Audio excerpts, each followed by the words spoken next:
प्रभू श्री राम जन्माची संपूर्ण कथा रामनवमी विशेष। नमस्कार मित्रांनो, राम हे केवळ एक नाव नाही, तर तो एक आदर्श आहे।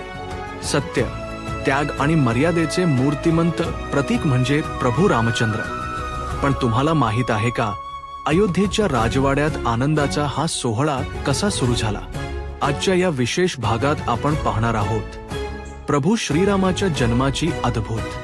तुलसीदासजींच्या रामायणात सांगितल्याप्रमाणे अयोध्येचा राजा दशरथ अत्यंत पराक्रमी होता। त्याच्या राज्यात प्रजा सुखी होती, पण राजाच्या मनात एकच शल्य होते, त्यांना पुत्र नव्हता। वंशाचा दिवा नसल्यामुळे राजा आणि त्यांच्या तीनही राण्या व्याकुळ होत्या। शेवटी राजाने आपले कुलगुरू महर्षी वशिष्ठ यांचा सल्ला घेण्याचे ठरवले। वशिष्ठ ऋषींच्या आज्ञेनुसार ऋष्यशृंग ऋषींनी पुत्रकामेष्टी यज्ञ सुरू केला। मंत्रोच्चाराने आसमंत दुमदुमून गेला।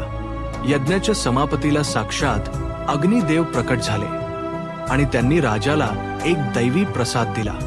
हा तोच क्षण होता ज्याने अयोध्येचे नशीब बदलणार होते।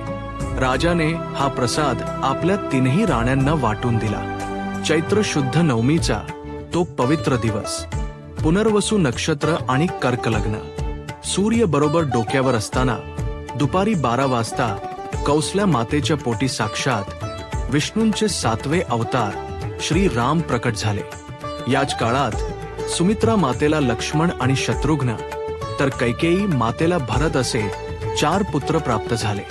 संपूर्ण अयोध्या नगरी आनंदाने न्हाऊन निघाली। रामाचा जन्म हा केवळ एका पुत्राचा जन्म नव्हता, तर तो अधर्माचा नाश करण्यासाठी झालेला अवतार होता।